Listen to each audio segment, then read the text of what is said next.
আসসালামু আলাইকুম। Welcome to my channel Afsani's world. কেমন আছেন আপনারা সবাই? এই তো আমি এবার হজে গিয়েছিলাম। ভেবেছিলাম যে কিছু করব না, কিন্তু তারপরেও আপনাদের জন্য করা উচিত বলে। এই তো আমরা হাজি ক্যাম্পে এসেছি। হাজি ক্যাম্পে এসে অনেকক্ষণ ধরে বসে আছি। এই যে আমাদের আইডি কার্ড দিয়েছে। আইডি কার্ড নিয়ে আমরা এখন ভিতরে যাব। আমাদের মুআল্লেমের জন্য অপেক্ষা করছে এবং আমাদের কাফেলার যে আরও সদস্যরা আছে তাদের জন্য অপেক্ষা করছি। আপনারা আমার জন্য দোয়া করবেন, আমি যেন ভালোভাবে হজটা সম্পন্ন করতে পারি এবং আপনাদের যেন কিছু উপকার করতে পারি। এই তো আমরা লাইনে দাঁড়িয়েছি। আমাদের কাফেলার লাইন সবার শেষে আমরা গিয়েছি। এয়ারপোর্টের ভিতরে আমরা ঢুকলাম। এখন আমরা ইমিগ্রেশন শেষ করব। শেষ করে তারপরে আমরা ফ্লাইটের উদ্দেশ্যে যাব। এই যে সামনে শালু ভাই, ওর পিছনে পিছনে আমি।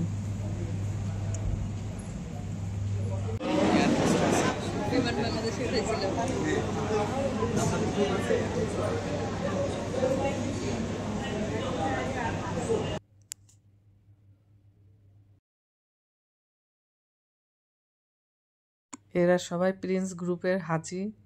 আমরা সব হাজিরা এখানে অপেক্ষা করছি।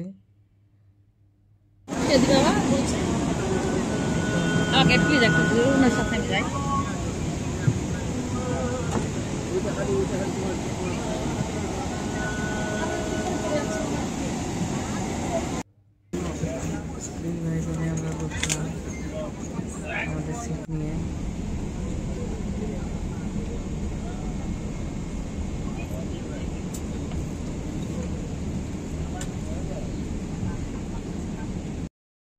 এই তো আমাদের দুপুরের খাবার দেওয়া হলো। প্রথমে জুস দিয়েছিল, তারপরে খাবার।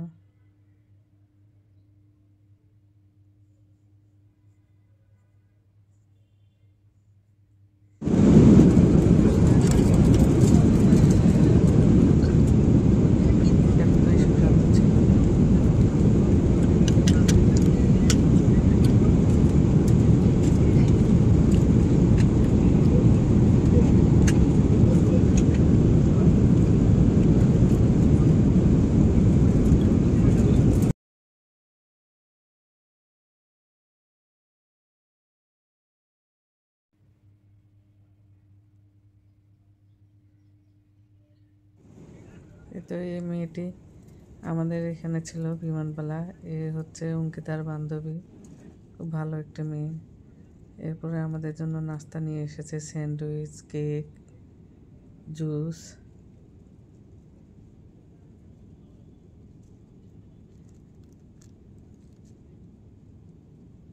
কফির জন্য কফি দিয়েছে।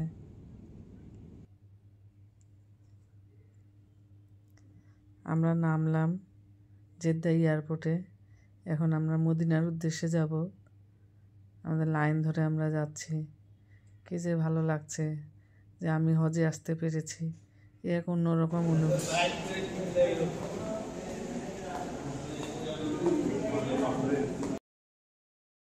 এই তো এখানে বাস অপেক্ষা করছে আমাদের মদিনা যাওয়ার জন্য। আমাদের মুআল্লেমের যেটা বাস, সেই বাসে আমরা উঠবো। বাসের মধ্যে আমাদের খাবার দিয়ে দিয়েছে। আমরা প্রথমে মদিনা যাব, তারপরে মক্কা যাব। মদিনায় যেয়ে থাকবো আমরা 9 দিনের মতো, তারপরে মক্কা যাব।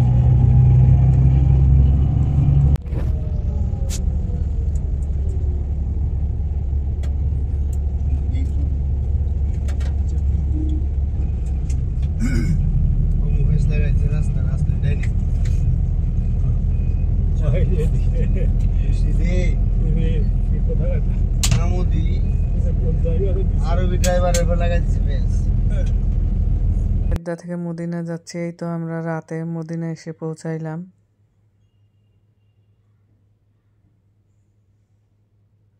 তখন রাত প্রায় 2টা কি 3টা বাজে। তখন আমরা মদিনায় এসে পৌঁছাইলাম। এখন আমরা মদিনার রাস্তায় আছি। আমি তো 2 চোখ ভরে দেখছি, 2 নয়ন ভরে দেখছি যে আমাদের নবীজির মদিনা শহরে আমরা প্রবেশ করলাম। এক অন্যরকম অনুভূতি, খুব ভালো লাগছে। খেজুর গাছ। এতক্ষণে মনে হচ্ছে যে আমি মক্কা এবং মদিনায় অবস্থান করছি। আমরা মদিনায় নেমে আমরা হোটেলে আমাদের রুম টুম নিয়ে আমরা চলে গেলাম ফজরের তাহাজ্জুদের নামাজ এবং ফজরের নামাজ পড়ার জন্য। এখানে আমাদের হোটেল। এই তো আমরা মসজিদে নববীতে প্রবেশ করছি। মসজিদে নববী দেখতে পাবো জীবনে। আমার তো চোখে কান্না চলে এসেছে। আমি তো বিশ্বাসই করতে পারছি না আল্লাহ আমাকে তার মেহমান হিসেবে গ্রহণ করেছে। খুব ভালো লাগছে। এখন দুপুরবেলা রোদ ওঠার সঙ্গে সঙ্গে ছাতাগুলো খুলে যায় এবং সন্ধ্যা লাগলে ছাতা বন্ধ হয়ে যায়। এই তো আমরা মসজিদে নববীর ভিতরে আমরা প্রবেশ। দেখুন কি সুন্দর কারুকাজ ভিতরটা। সোনার মদিনা যে বলে সকল সেই অর্থে এটি সোনারই মদিনা। কি সুন্দর নকশা, কি সুন্দর কারুকাজ। আমি তো ইসলামের ইতিহাস পড়েছিলাম, কয়টি খিলান, কয়টি নকশা, এবং এখানে এসে দেখছি এবং নয়ন ভরে যাচ্ছে। এগুলো সব কোরআন শরীফ তাক তাক করে সাজানো। এই যে এখানে জমজমের পানি রাখা আছে হাজিদের জন্য, হাজিরা জমজমের পানি পান করবে সব মুসল্লিরা। এখানে আমরা মহিলাদের অংশে রয়েছি, অপর প্রান্তে পুরুষরা রয়েছে। সব কোরআন শরীফ সারি সারি করে রাখা। এই যে দেখুন কত সুন্দর করে নকশা করা। আমি তো যতই দেখছি ততই অবাক লাগছি। এবং প্রত্যেকটি মসজিদের উপরে ছাদের নকশা খুব সুন্দর করে করানো।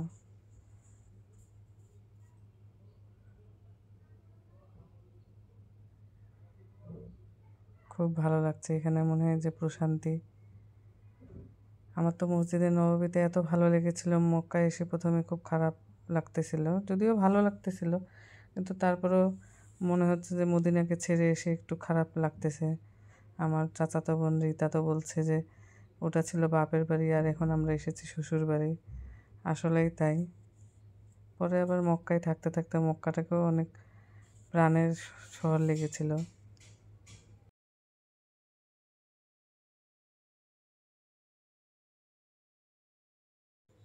প্রত্যেক ফজর, জোহর এবং আসর নামাজের পর এই গম্বুজগুলো খুলে যায়, 10 মিনিট 15 মিনিট থাকে, তারপরে আবার এই গম্বুজগুলো আগের অবস্থানে ফিরে আসে।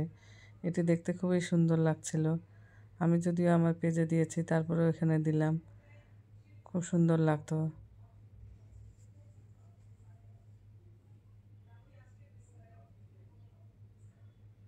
এই ধরনের গম্বুজ আমি জীবনে কখনো দেখিনি, এই প্রথম দেখলাম। এক অন্যরকম অনুভূতি, খুব ভালো লাগছে এবং যা দেখছি তাই অবাক লাগছে।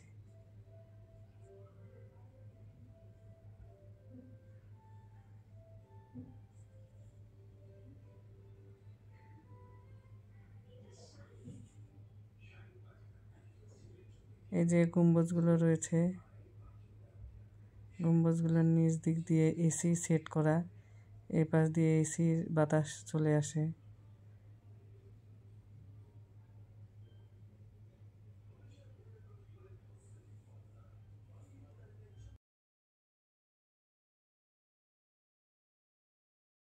আমাদের হোটেলের পাশে এটি একটা বিরাট মাঠ। এই মাঠটিকে এভাবে রেখে দেওয়া হয়েছে, এখানে আমাদের নবীজি যখন মারা যায় তখন আনসার এবং মুসলমানগণ তারা সিদ্ধান্ত নিতে পারছিল না যে কে হবেন পরবর্তী মদিনা এবং মক্কার শাসনকর্তা। তখন আবু বকর সিদ্দিক রাদিয়াল্লাহু আনহুকে শাসনকর্তা নিযুক্ত করা হয় এবং এই মাঠে সেখানে সিদ্ধান্ত নেওয়া হয় এবং ওই মাঠটি এই জন্য ওভাবে খোলা রাখা হয়েছে এবং ওখানেও নামাজ পড়া হয়, মুসল্লিতে ভরে যায়। এই যে রাতের বেলা, রাতে দেখুন মসজিদে নববীতেও তো পড়া হয়েছে এবং এই মাঠের মধ্যেও মুসল্লিতে ভরে গিয়েছে।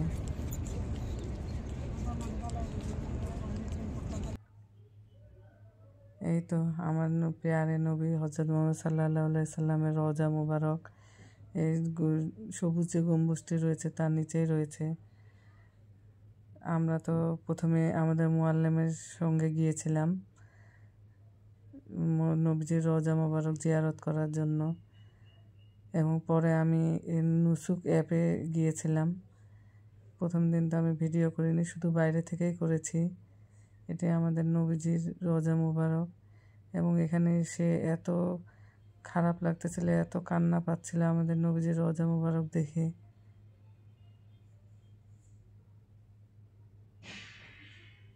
এখানে গেলে মুখে মাস্ক অবশ্যই পরে যাবেন। এদিক দিয়ে জান্নাতুল বাকি কবরস্থানে যাওয়া হয়। এটি জান্নাতুল বাকি কবরস্থান। ওখানে মেয়েদেরকে যেতে দেয় না, এই জন্য আমরা যাইনি। যারা পুরুষ মানুষ তারা ভিতরে যেতে পারবে কবর জিয়ারতের উদ্দেশ্যে।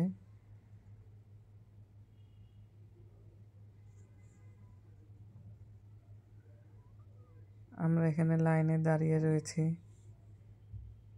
আমি এবার নুসুক অ্যাপ দিয়ে ভিতরে ঢুকবো।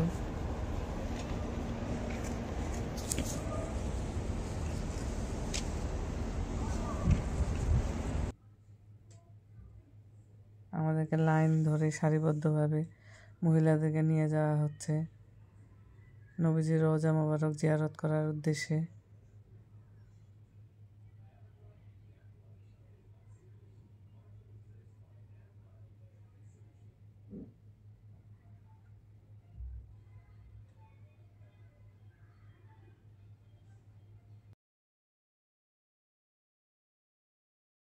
ওই পাশে রয়েছে আমার নবী হযরত মুহাম্মদ সাল্লাল্লাহু আলাইহি সাল্লামের রওজা মোবারক, হযরত আবু বকর সিদ্দিক রাদিয়াল্লাহু আনহুর রওজা মোবারক এবং হযরত উমর বিন রাদিয়াল্লাহু আনহুর রওজা মোবারক।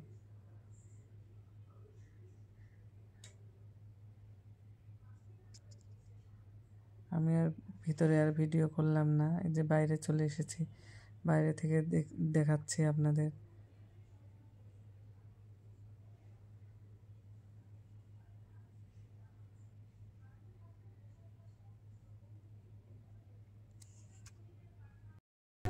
আল্লাহর রহমতে আমাদের নবজির রওজা মোবারকে কবর জিয়ারত করে আসলাম। কালকেও একবার গেছিলাম, আজকেও গেছিলাম।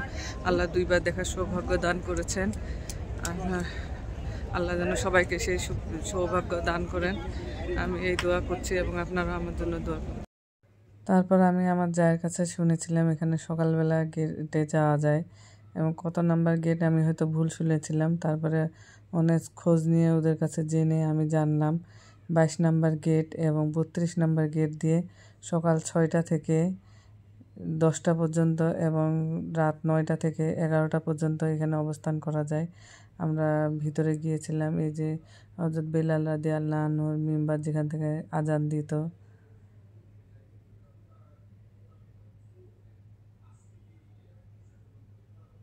আমরা ভিতরে ঢুকেছি।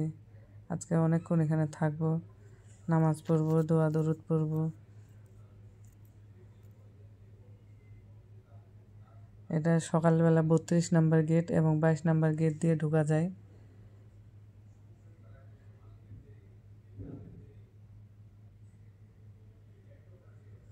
এখানে মিম্বার এবং মিহরাব দেখা যাচ্ছে।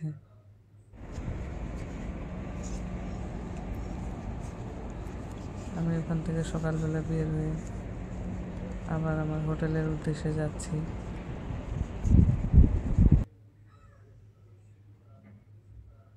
এটি কুবা মসজিদ। আমি আর আমার ভাই সারোয়ার ভাই দুজনে মিলে আমরা কুবা মসজিদে এসেছি।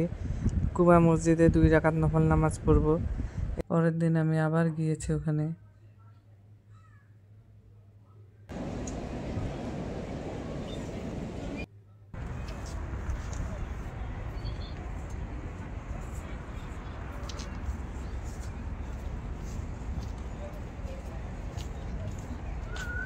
তা আমরা 2 ভাই বোন মিলে আমরা কুবা মসজিদে এসেছিলাম। কুবা মসজিদে নামাজ পড়েছি। কুবা মসজিদ যদি 2 রাকাত নামাজ পড়া যায় তাহলে উমরা হজের সওয়াব পাওয়া যাবে। এটা আপনারা পরে আমি বিস্তারিত আপনাদের বলবো। আমরা মসজিদে নববী থেকে কুবা মসজিদে এসেছি।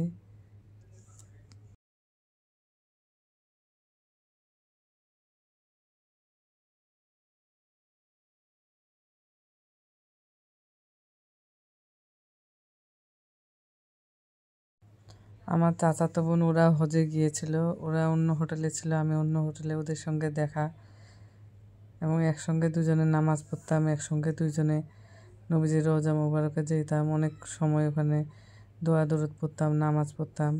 আমি আবার আরেকদিন আসলাম এখানে, আবার ভিডিও করছি। যদিও ভিডিও করতে চাইনি, তারপরে মনে হয়েছে আমার দর্শকদের এবং আমার আত্মীয় স্বজন, আমার মেয়ে, সবাইকে এগুলো দেখানো উচিত।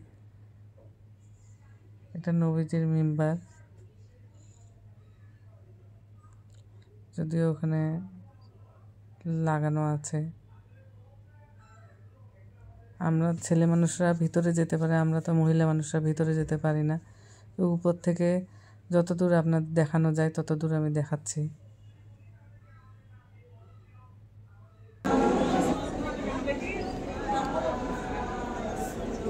এরা তো নিগ্রো, এরা এইভাবে নবীজির সম্মান করে নাকি, তাই ওরা করতেছিল জন্য ভিডিও করে নিলাম।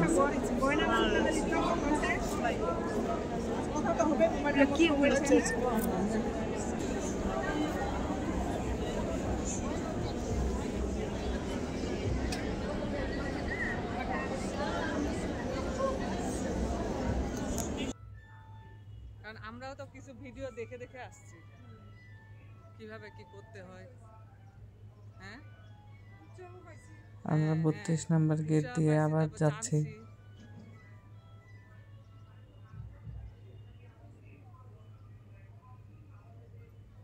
এই যে 32 নম্বর গেট, এদিক দিয়ে প্রত্যেক দিন সকাল 6টায় আপনারা যেতে পারবেন নবীজির রওজা মোবারকে।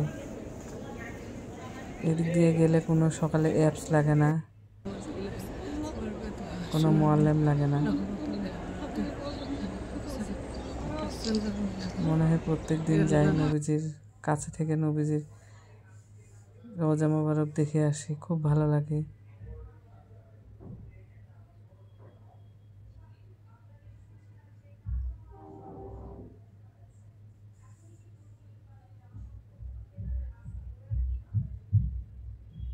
আমাদের নবীজির উপর দরুদ পাঠ করি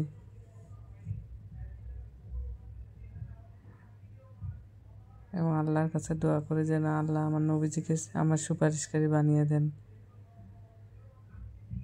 এখানে এসে তো কলিজায় বুক ফেটে যাচ্ছে যে নবীজি আমাদের জন্য কত কষ্ট করেছেন, ইসলামের জন্য কত কষ্ট করেছেন, আর সেই মুসলমান হয়ে আমরা নাফরমানি করি।